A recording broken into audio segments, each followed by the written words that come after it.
What's happening, sixth graders? We are back, example 2 on 6.5, and now we're plotting some points on the coordinate plane. Describe the location of each point. Well, how do I describe the location? Remember the quadrants? That's what it means by that. You got to tell what quadrant is it in. So we're going to start on the origin, move 2 left, and 3 up. Then plot the point. So this was already done for us. So we're going to plot -2, 3, and then 0, -3.5 would be down here. And this one's in quadrant 2. Okay. Remember 1, 2, 3, 4.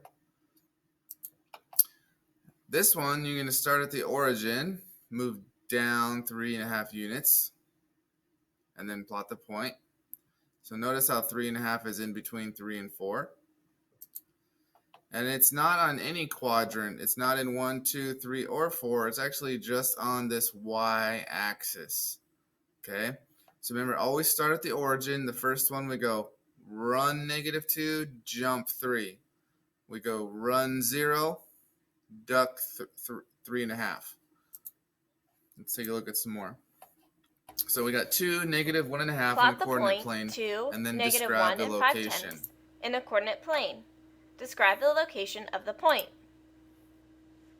Remember, in an ordered pair, the first number is the x-coordinate, which tells you how far to move left or right, and the second number is the y-coordinate, which tells you how far to move up or down.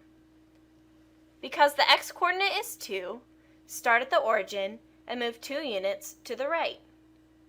1, 2. Because the y-coordinate is -1 and 5/10, start at the end of the arrow just drawn and move down 1 and 5/10, which is the same as 1.5. 1.5. Now plot the point. 2, -1 and 5/10. Finally, we need to describe the location of the point. Remember, quadrant 1 is in the upper right, and quadrants are labeled counterclockwise. So quadrant 2 is in the upper left, quadrant 3 is in the lower left, and quadrant 4 is in the lower right.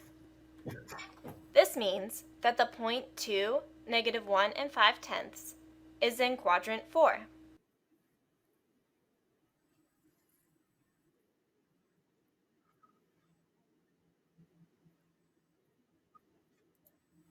Yep, quadrant 4. 1, 2, 3, 4. Okay, let's try some on our own. Number 5 through 8. So what I want you to do is I want you to draw one of those graphs. Just draw one of the, let's draw this on your paper. Okay, up to 4 and -4. So go ahead and 1, 2, 3, pause. Okay, now that you've drawn that, let's go back and plot these ordered pairs. So you have 3, -1, -5, 0. Actually, yours should maybe go to 5. -2.5, -1, -1.5, 1/2. So try those. Go ahead and pause your video. 1, 2, 3, pause. Okay, now that you're back, let's take a look at where those would go. So we have quadrant 4. We go through, start at the origin, 3, -1. Okay, and then we have -5, 0. So we start at the origin. We go -5, 0. Don't go up or down. That's on the x-axis. -2.5, -1. So we go -2.5, -1. That's in quadrant 3. And then -1.5, 1/2. So we go -1.5 and up 1/2. And we end up with quadrant 2. Okay? Hopefully that's starting to make a little bit of sense. If not, keep working hard. Pause your video and try it again. All right, we'll see you at the next